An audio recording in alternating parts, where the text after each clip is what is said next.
Boa tarde, seja muito bem-vindo para mais um Estúdio Inter que começa agora ao vivo, diretamente da TV Rio Preto, ou melhor, diretamente hoje do Sesc Rio Preto. Gente, olha que bacana, né? Toda vez que nós aqui do Estúdio Inter temos a oportunidade de conversar com pessoas que fazem a diferença no nosso mundo, a gente corre atrás e dá um jeito. E como o nosso programa tem semanalmente uma pegada de moda, é claro que eu não podia perder a oportunidade de vir aqui no Sesc conversar com um nome que, olha, para mim, euzinha, esta pessoa que vos fala, que fui estudante de moda, que trabalho com moda desde que eu me conheço por gente, comecei costurando para as minhas bonecas, sentar ao lado dele é uma honra, eu derrubo o papel, eu já estou tremendo aqui, porque é um nome de maior referência no nosso país, e quando se fala em moda nacional, lembra-se de Fauzi Hatem. Muito obrigada por me receber, sei que você está numa correria aqui para poder ministrar o workshop, mas é com muita honra que o Estúdio Inter te recebe hoje, para a gente falar um pouquinho desse universo que é a moda. Bem-vindo. Obrigado a todo mundo aí. É um prazer, a gente adora viajar, né? A gente acaba tendo pouco tempo, chega nas cidades rápido, tem que ir embora rápido, mas é um prazer poder chegar e encontrar as pessoas, né, de cada região, muito bom. Fauzi, você tem uma história com a moda que não começou há 10 dias, há 10 meses, né? É uma longa história. Quando você começou, qual era a visão que você tinha de moda naquele momento no Brasil? Olha, eu comecei com 16 anos fazendo roupa para vender, para viajar, conseguir dinheiro e tal.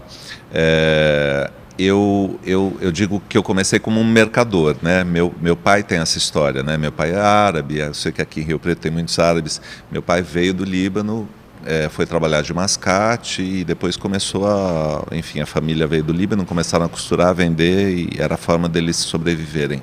E hoje, olhando para trás, eu vejo que de uma certa maneira eu também comecei dessa forma. Só que aí eu comecei a entender que existia um sistema de moda, comecei a tentar entender um pouco como era isso. E na época não existia, né? A moda não era o que é hoje no Brasil e o Brasil não tinha o posicionamento que ele tem. A gente deve muito ao trabalho do Paulo Borges, que é um riopretense, nesse sentido, né? Quer dizer, eu sou um pouco filho desse trabalho efetuado pelo Paulo, desde a época do Fitorvas Fashion, Morumbi Fashion, São Paulo Fashion Brasil e tudo mais, até o São Paulo Fashion Week, e essa moda, essa estrutura, ela se construiu. Acabei tendo essa oportunidade de ir para fora, e fui desfilar em Nova York, fui desfilar em Milão, e aí a gente foi meio, eu, Alexandre e alguns outros, fomos um pouco desbravadores dessa história. Então, sim, de fato, eu tenho esse lugar na moda estabelecido, porque eu sempre fui um cara de fazer. Como é que faz para fazer um desfile lá fora? Então vamos fazer. Né? Vamos mexer, vamos fazer a coisa acontecer para poder levar também o nome do Brasil para uma estrutura que as pessoas também não conseguiam juntar as coisas, né? Brasil sempre foi sinônimo de carnaval, samba e festa. A moda ficava sempre em segundo plano. E vocês conseguiram quebrar uma barreira muito grande, colocando o nome de vocês lá fora e da moda brasileira em evidência lá, né? Eu acho que o Brasil existe na moda, né? A gente tinha uma expectativa que o Brasil existisse mais como um vendedor, como um fornecedor de moda. E isso, de fato, não aconteceu com tanta força, né? A gente conseguiu estabelecer aí algumas marcas, né, sei lá, havaianas, algumas coisas que são muito bem estabelecidas lá fora, mas mais em valores menores. Mas o Brasil se tornou um consumidor da moda internacional. Não era exatamente aquilo que a gente gostaria, mas não importa. O Brasil existe no mundo e isso, de toda maneira, é muito relevante. Quando você olha para a moda hoje, né? Depois de todo esse processo de transformação, de vocês desbravarem um universo em que a moda não tinha um espaço tão grande, que a moda brasileira não tinha um espaço tão grande lá fora, e você olha para a moda hoje, no nosso cenário nacional, como é que você enxerga a moda hoje aqui? Olha, às vezes eu costumo dizer isso, as pessoas às vezes não entendem muito o que eu estou dizendo, que eu digo que eu tenho cada dia mais me afastado do mundo, entre aspas, da moda. Eu gosto de fazer roupa, né? E o que eu quero dizer com isso é que o sistema da moda, o movimento, as necessidades, as regras, a necessidade da inserção, de fazer parte, de ter aquela roupa, de estar naquele lugar, aquilo começou a me incomodar um pouco, porque eu comecei a achar isso muito vazio. E eu comecei um processo que me interessa mais, que é o de fazer roupa. Eu gosto de fazer roupa, eu gosto de fazer coisas novas, eu gosto de...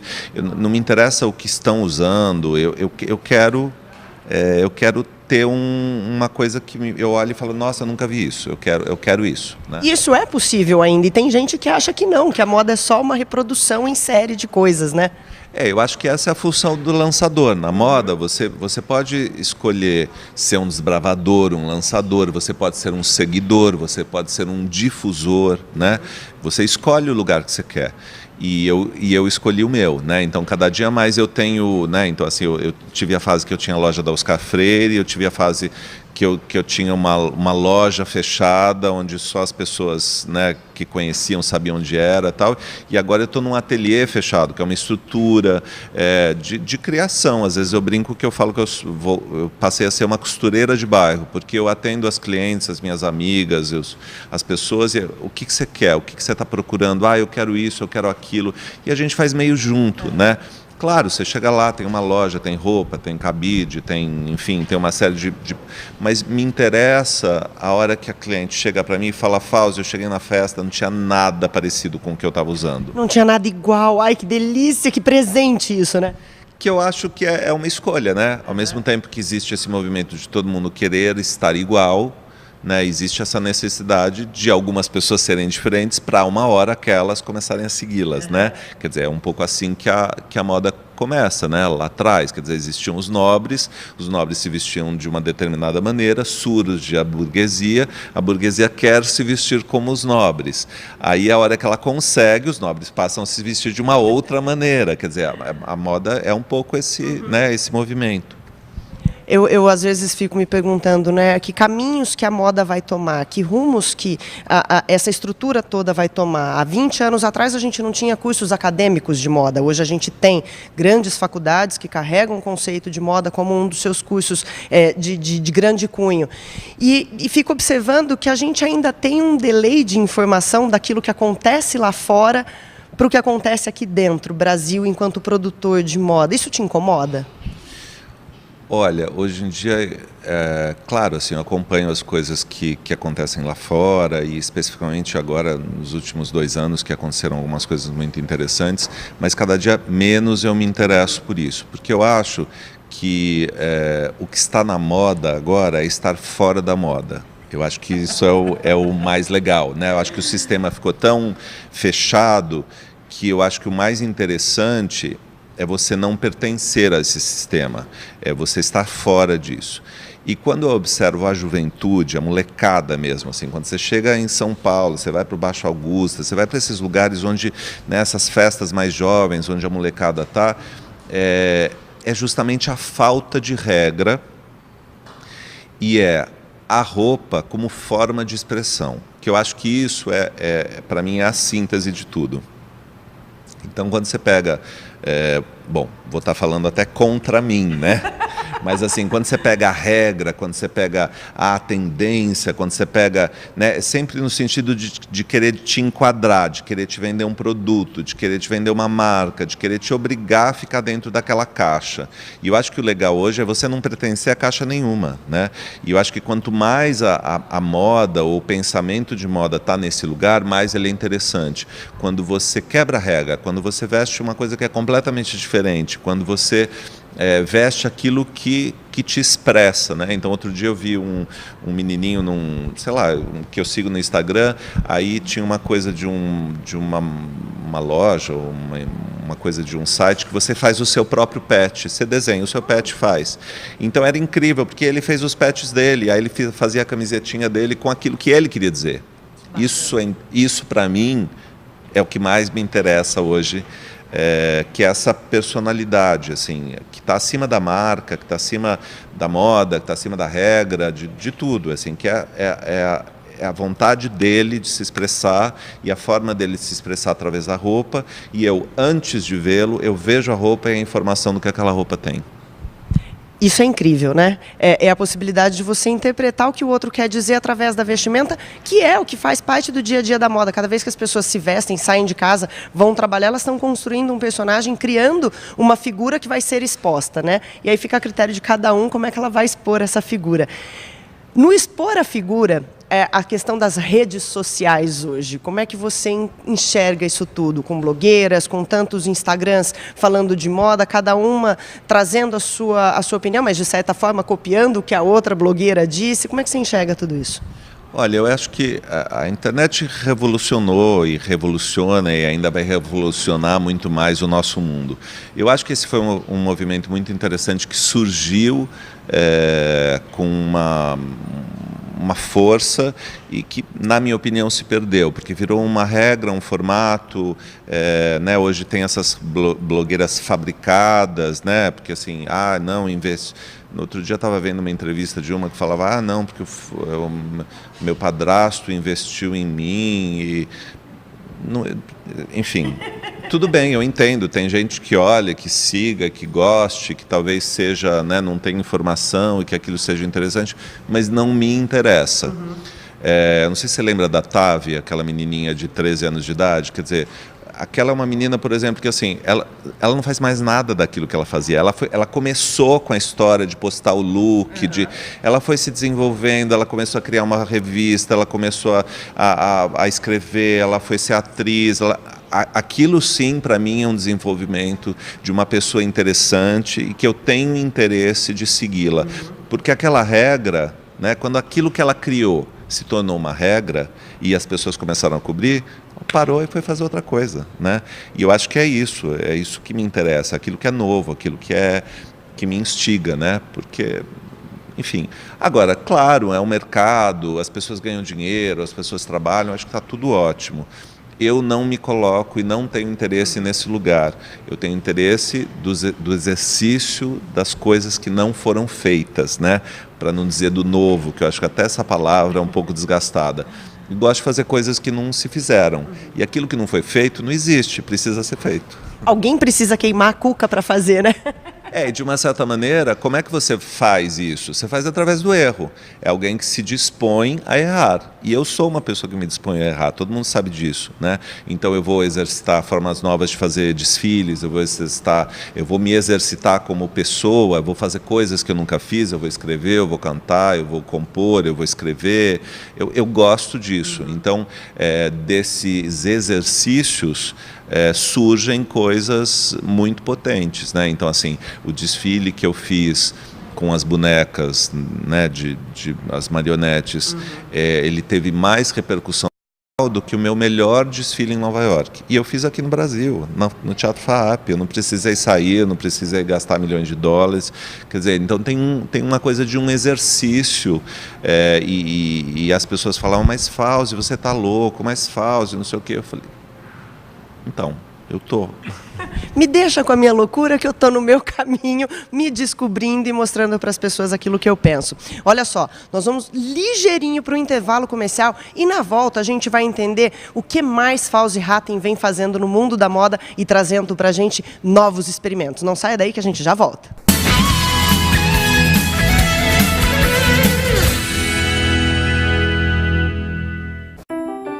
O que te faz linda? Um amor? Primeiro, o amor próprio. Uma emoção à flor da pele? Que seja uma pele Onodera. Um elogio? Para Onodera, só se for na sua medida. A cada tratamento Onodera, um mundo em suas mãos. E o universo a seus pés. O que o espelho te diz? Melhor deixá-lo sem palavras. Tudo o que te faz linda.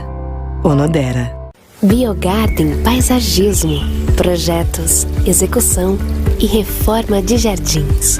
Agende uma visita gratuita. Traga a natureza para perto de você.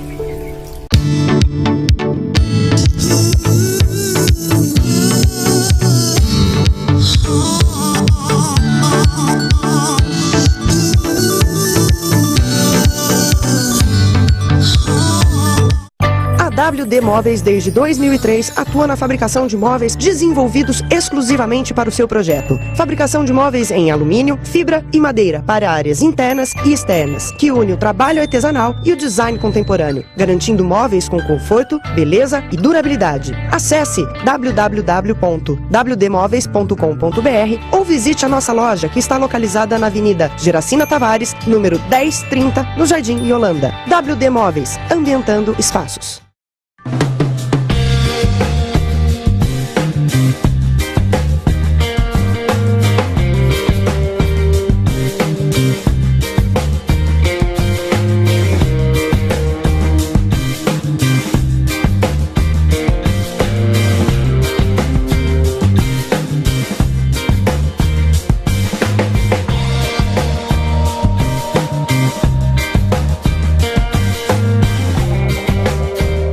Dê um impulso na sua carreira profissional. Faça pós-graduação na Unirp. São 42 cursos que contam com professores qualificados na área acadêmica e no mercado de trabalho. Todos elaborados para preparar profissionais para um mercado desafiador e competitivo. Escolha o que tem o seu perfil. Pós-graduação Unirp, o impulso para o sucesso. Inscrições no site www.unirp.edu.br. Fone 0800 12 1500.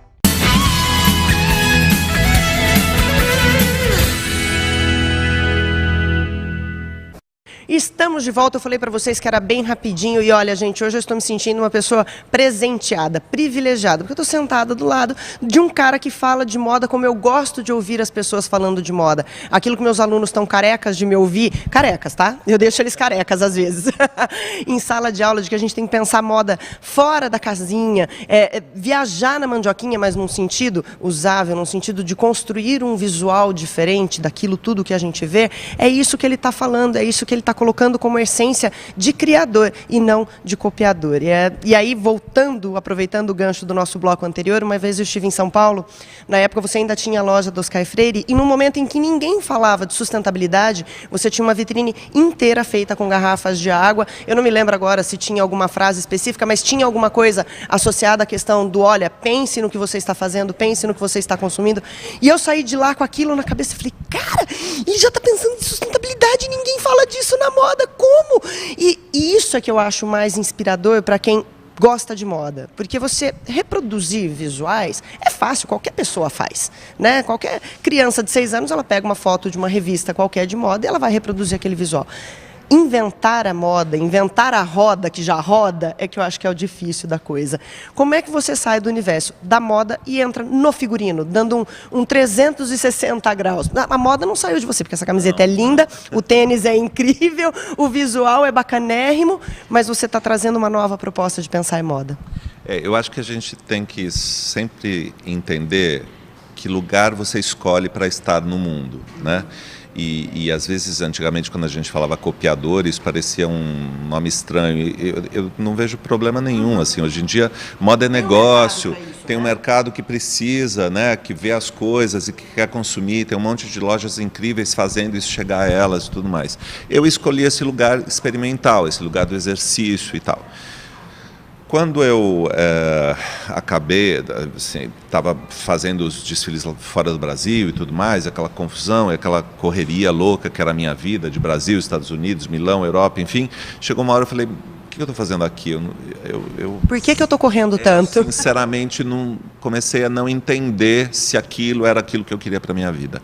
E aí eu fui estudar teatro, eu fui para o Célia Helena, porque eu achava que lá eu podia ter algum tipo de inspiração, era um trabalho que era mais criativo, né? Então eu tinha a empresa, a indústria, trabalhava lá, ganhava dinheiro, enfim, tinha todas... E aí eu fui para isso, e ali eu comecei a me entusiasmar com aquilo, porque eu comecei a entender que fazer a roupa era um elemento, mas eu podia fazer o cenário daquela roupa, eu podia escolher quem estava usando a roupa de um lado, a do outro, combinar essas duas roupas, eu podia escolher o que eles estariam falando, eu podia escolher o gesto, eu podia escolher a luz, e eu falei, opa, essa brincadeira começou a me interessar, eu comecei a entender, hoje na minha vida, a roupa é um elemento, mas eu tenho vários elementos em volta.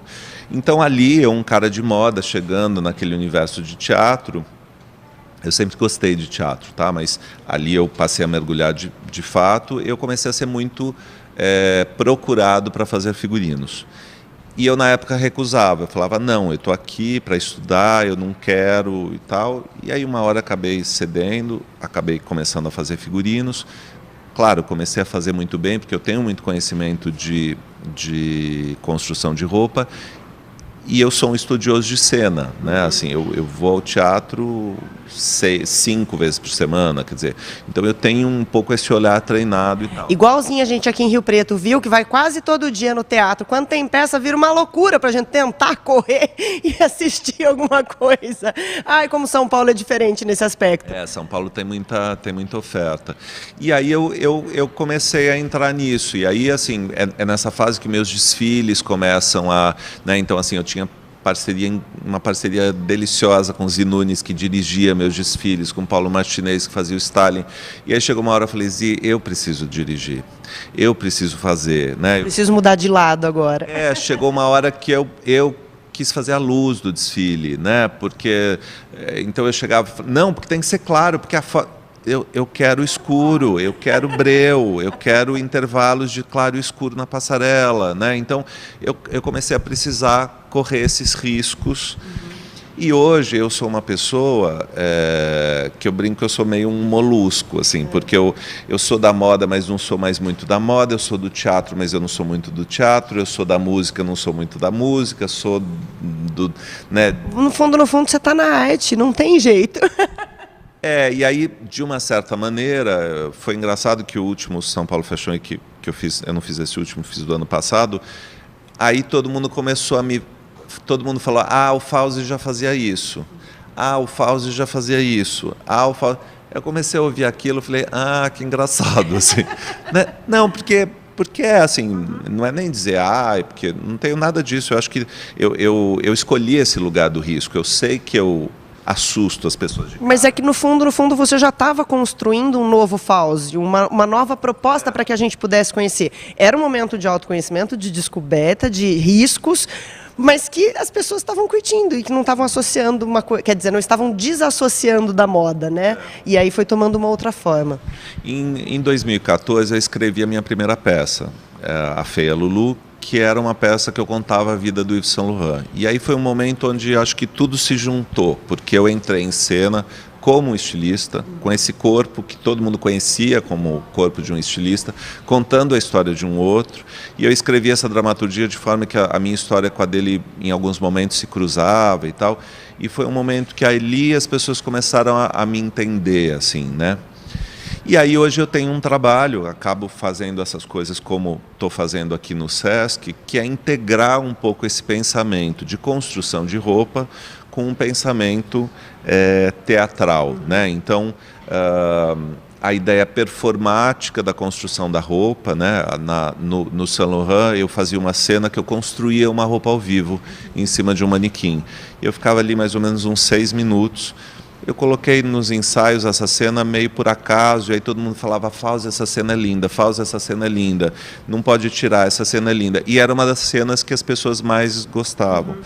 E eu acabei fazendo, e tenho feito várias vezes esse tipo de performance. Então aqui no Sesc a gente tem um trabalho que acontece mais ou menos em 2 fases.